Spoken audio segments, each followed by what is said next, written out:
Alright everybody, so we got some more details on the Famine Scourge event coming to the game. We know the 3 restricted teams, and there's a couple things we don't know that I want to address. And then I want to talk about the teams that we do know will have that restricted tag. We're going to talk about ISO 8, T4s, maybe some possible substitutes. I'm going to show you the teams that I have in mind to use there. And I'll give you some recommendations on how to prepare for this event, given that they did give us ample notice this time, which is kind of nice. So, without further ado, let's get into it. So let's start with things that we don't know. Well, we don't know the basic restrictions. By that, I mean like heroes, villains, cosmic, global. We don't know if there's going to be city thrown in there. We don't know if they'll use origin tags like tech or tags like blaster or support. That tech, blaster, support, those type of tags seem to be too restrictive for a mode like this, so I don't expect that. But I do kind of think we're going to see city over probably cosmic, because cosmic was very easy. We don't know about new Scourges. We kind of assume there's going to be new Scourges, but that hasn't been like publicly put out there. So it's just something we don't know. And we don't know if they're going to repeat all the Scourges that we had previously, though I do think there'll be a couple that we will for sure see. Like the heal block for 2 turns on your turn. I think we'll for sure see that one. I think that's how they make it so we need to build more than one team out of the restricted teams. So I think we can expect to see that one. And then we don't actually know if there's going to be new nodes. It might be a carbon copy of the last event. They haven't said otherwise. I don't think that'll be the case. Specifically, nodes 5 and 10 were tailor-fitted to Web Warriors, Dark Hunters, right? Like, it was a very particular way to get through those nodes. And then, if the other nodes are all the same, then the event is kind of just a failure. So I really hope that's not the case. And we don't know who Famine is. Obviously, I put Rogue on the thumbnail, but that's just pure speculation. We have no idea. So let's talk about the teams. So the first team, and I'm going to shrink myself down super small. Here we go. Young Avengers, the first cookie cutter team. Definitely the best cookie cutter team outside of War that we were given out of the 3. So this team has a lot of sustain, a lot of control. They have a tank. They're by far the best team, and they don't lose as much as a team like A-Force does outside of War. So, as far as ISOs go, I think I like Striker on everybody but Miss Marvel. I have Striker Healer there on Squirrel Girl, but if we do have that heal block Scourge, Squirrel Girl won't heal. She will cleanse everything, but the heal comes before the cleanse outside of War defense. So, I know a lot of people were like expecting that to happen. So, Healer on her will kind of be wasted. On all of her attacks, she will do that Striker attack and put offense down if you have the T4, which let's talk about T4s right now. So for Echo, I like everything but the basic. And let me see on the outget here, on set. When I'm talking about these T4s, I'm talking specifically about Scourge, and I'm leaving off some luxury ones. Like for this team, I would want all the basics T4'd, because that's all a little bit extra damage. But it doesn't make sense, right, to put that much investment if you're not already there. For Echo Special, I really like the extra dodge, so that's a given for sure. The ultimate makes you chain a little bit more. Very nice. The passive makes you do more damage, and I believe increases the defense up from 1 to 2 turns on spawn. Web Warriors, Dark Hunters didn't spawn with defense up. That's why those nodes, the opening of those nodes was particularly vicious. So I'm excited to see what we're going to be looking at, being that we start with defense up. For Kate, I like the special, and I like the passive. The passive gives offense up for 2 turns, and more damage when somebody drops below 50% life. The special will renew that offense up if she's charged for 2 turns, and that's really good too. For Kate, as a luxury, I kind of do really like the ultimate. It's definitely like a mandatory one in War defense, but I didn't feel the case here. Then we got Miss Marvel. Miss Marvel, I really like that basic. It is luxury because it is damage, and it gets an extra stack of deflect, though I don't think you're going to be worried about running out of deflects on her because you're going to be getting a bunch of turns from your other 4 members and renew that 1 deflect. So I think it's somewhat luxury, but I like really strong luxury, so I included it. Then the ultimate, 20% extra chance to give out energy because these are going to be longer fights than just a 5v5. I really like that one. And then the passive, guaranteed to make the assist come in. So that's very big. And then for Squirrel, the basic, that gives a 100% chance on the offense down. I think that's mandatory. The special makes it a full cleanse, mandatory. The passive gives her more speed when health thresholds are hit. So I like all those on her. The ultimate does give, I think, 2 turns heal block. We'll see if that plays into effect on the nodes, but I can't see a situation where that would be game changing. And then we have America Chavez. Everything is kind of luxury. The special will hit super hard with that T4. You don't need the T4 in the passive. She'll still give the 25% life to the team. The T4 only gives the 25% speed meter on war defense, so it's completely useless. We want her as a striker. So that's our Young Avengers. Let's go look at the other teams. So after Young Avengers, we're going to have the A-Force. This is a new team. It is a war offense-based team, but they seem to do pretty well outside of war offense. At least that's how their kits look and their stats. Let's quickly just talk about ISO 8. This is not necessarily the ISO 8 I would recommend in war offense, but it is for Scourge. So for Nico, I like the striker. It is a little random, right? Like let me read it to you because it can be a little wonky. Her basic attack, I guess we should go to MSFGG for this one. Her basic attack, her special, and her ultimate all do random effects after being used the first time. So the assist, I guess it doesn't need to be used the first time on the assist, but randomly choose one of the following. Apply bleed, gain defense up, or heal the most injured ally by 15% of this character's max health. That's obviously a giant heal. 1 out of 3 chance to happen. If you have her as a striker, then it's well, I guess it's still 2 out of 6, but it's just more likely the way predictions work. So I kind of like that. Her basic also will clear all heal block and stun from the ally with the highest damage. So in this Scourge event, if we do have that heal block, if your highest damage happens to be the person who needs a heal, and you get to use the basic, it'll clear the heal block and a potential stun. And then there's a 1 in 3rd chance it'll do a 15% heal to that character. And then again, another 1 in 3rd chance. So I really like that basic. Luckily, it doesn't need to be T4'd, but that's just a little insight into why Nico is very, very strong in a mode like this, and why I like Striker. So as far as T4s go, she really only needs that passive, and I kind of forget what the passive does, to be honest with you.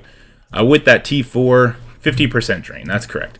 So she gets a little bit of drain. Now that's going to lose value the second you apply the heal block Scourge, but you know, not everyone is going to be pushing the high end, and that's going to really help you having that T4.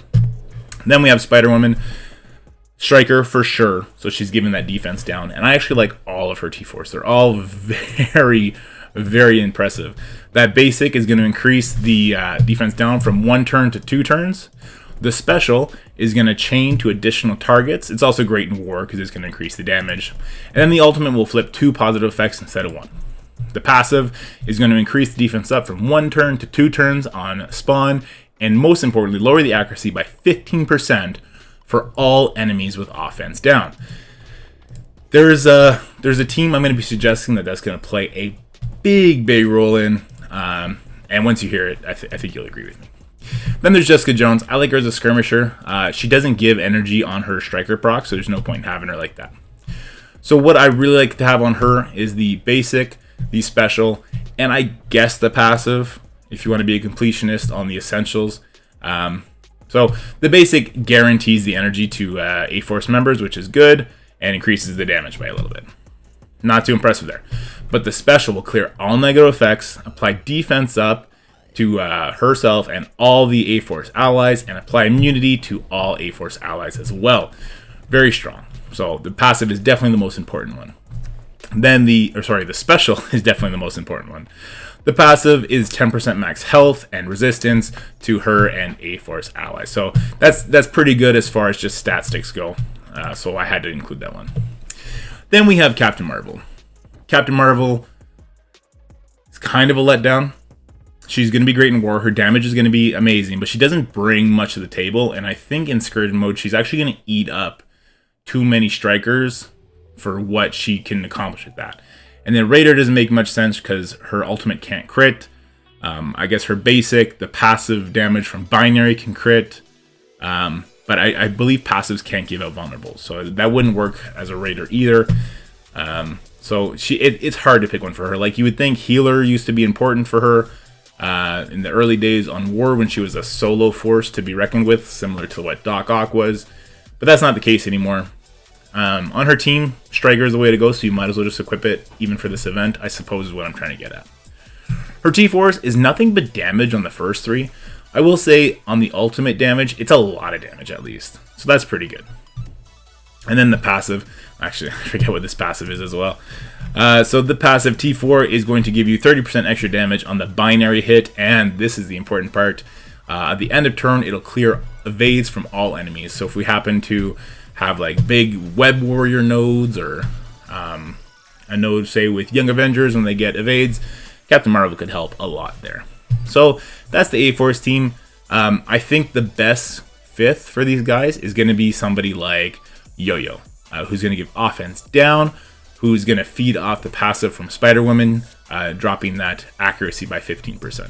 So you get some misses, which is going to help you survive. Then Inhumans. So it's a little curious why they gave us 3 teams instead of 2, and the third team was a completed team, right? We've had them in the game for a while. There's a couple theories, and I can see any of them being correct. So the first theory is that the nodes are going to be so hard compared to the last Scourge event that we're going to need an extra burn team. I can believe that. The second theory is that because there's only 4 people in A-Force, they wanted to give you options to put a 5th in there, and they didn't like how Dark Hunters only had 4. That one seems too generous of them, especially because Young Avengers is a 6-person team. There's Miles Morales on that team, who could have slotted in as the 5th for this mode. So I'm a little hesitant to believe that. Then, the third theory, which I think is the most intriguing, is that there's going to be an Inhumans rework next patch, and we're going to get a new character. We won't know about that, and we won't get that character until after this event, but if they announce it, I can see that being a reason why they did this. So, just food for thought. As far as their viability in this mode goes, I think they're going to be really bad. And if you're going to plan on teams, I think you should plan on Young Avengers first, and then A-Force after that, with Yo-Yo as the 5th. But if you are dead set on using these guys, these are the 3 that I think are the most important. Black Bolt, you want him as a striker. Everything T-Forward, it's just damage, but it's crazy damage. Then Yo-Yo, Skirmisher. On her team, the basic and the passive are great. If it's just Yo-Yo, you need no T-Force. Then Crystal, Legger as a Raider. If you're going to be using Inhumans, that passive is nice. It gives extra healing and peels off more debuffs when they drop below that health threshold. So those are our 3 teams. I'm going to grow up a little bit here. Let me eat my Mario Mushroom. And now, let's talk about my suggestions.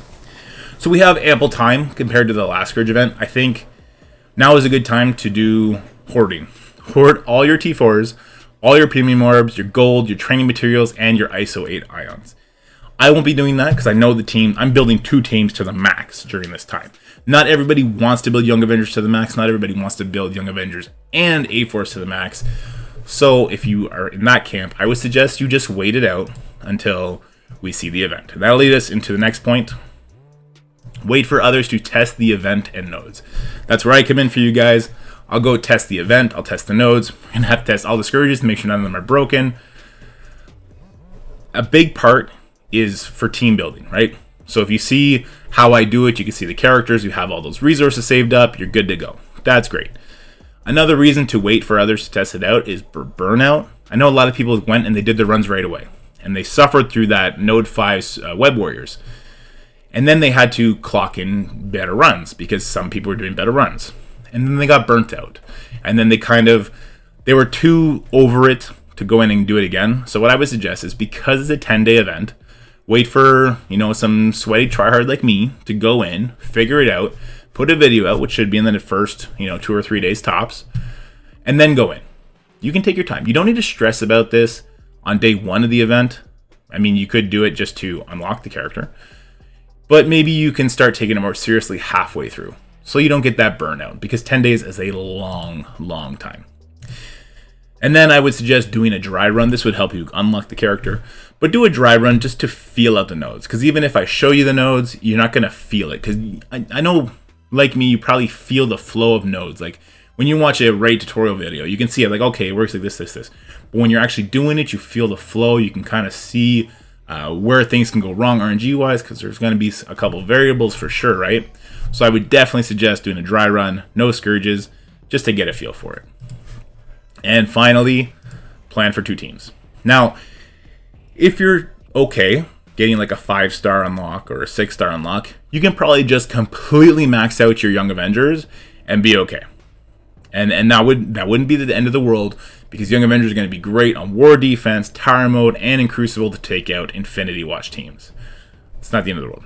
If, like me, you want to be pushing for top 50, top 500, I think you're going to need 2 teams. Because I do think there's going to be that heal block Scourge back at us again. And the second you can't heal, you kind of just start falling behind on your teams. And the idea of doing 2 nodes of this super hard content with all the Scourges on there and not being able to heal, it's too much for any single team. So if you're trying to be uber competitive, plan to have at least 2 teams and possibly get your Inhumans ready as a burner team, just to send and eat a couple ults. So there's that. Now let me show you the teams that I've kind of thought up for myself and I'm planning on using. So I do plan on using the Young Avengers. I think they're the best cookie cutter team, but I'm going to make a slight change. I'm going to kick out America Chavez, and I'm going to throw in Miles Morales. So we are going to lose 25% health on the fully Young Avengers team by doing this, but what we're going to gain is a defense down on turn rather than on ISO attack. We gain additional buff clears, we gain disrupt, we gain a turn meter rewind, and 2 turns of slow from that special, and he can dodge. Now, I really hope this isn't the case, but maybe there's going to be a node where we need him to dodge at some point. Otherwise, it falls apart. I really hope that's not the case, because that would be very hard to set up, given, no one else can be in stealth, so it would be a 20% chance. Anyway, I digress. That's going to be my main team. Then I'm going to have a secondary team. So it's going to be A-Force. I am buying into the A-Force team. So I'm going to be replacing, though. Captain Marvel, I'm going to replace with Black Bolt and Yo-Yo, because there was 4, but I'm going to get rid of Captain Marvel because I don't think she brings as much to the team as Black Bolt does when Black Bolt is with Yo-Yo. And I was going to bring Yo-Yo regardless. There is a little bit of synergy lost there with Jessica Jones for sure giving energy to Captain Marvel, but Yo-Yo gives energy to Black Bolt. The entire team will spawn with defense up. Spider-Woman gives it to those 3 on the left, and Yo-Yo gives it to the 2 on the right. Yo-Yo also has a defense up mechanic when characters drop below a certain health threshold. So I think this is going to be the strongest team. Now, the thing I worry about this team is sustain, because it's kind of RNG where the heals come from out of Nico. This would probably be the equivalent of what the Dark Hunters were to me. I'm probably going to be aiming to clear Node 5 with as many Young Avengers alive and healthy as possible. Then for Node 10, I'm going to send these guys in and try and cripple the node and go in and clean up with the Young Avengers leftovers. That's where my thought process is, using a comparison from the last Scourge event. But there's so many unknowns that I can't say that that's a guaranteed path to success, right? Anyway, let's jump in game right now, and I'll show you where my teams are. Talk a little bit about what I'm working on, just so you can kind of see I'm practicing what I preach. So I brought all my Young Avengers up to 85. I even brought Echo up.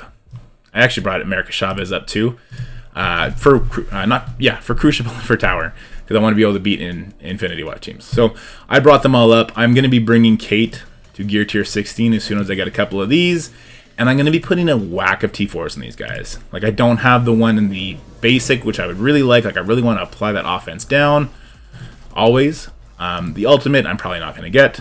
I didn't suggest that one. And then for Miss Marvel, I need to do the 2. I want to get those 2 deflects. I want to get that 20% chance ability energy. So I have a lot of work, and as you saw, I'm sitting on very little T4s to get us started. So that's my main team, right? And then we have my secondary team, and right here, A-Force. So obviously I don't have Nico unlocked yet. She's going to come before the event starts, I'm sure. But I have a lot of work to do on these 2 characters, because I'm kicking out Captain Marvel, but I need to bring both of these characters up to 85 and Namora up to 85, and I have no training modules and no gold, and none of the T4 is done on any of these characters yet, so I have a lot of work to do. And that's why when I say, like, I'm pausing everything to get this in motion, I mean it.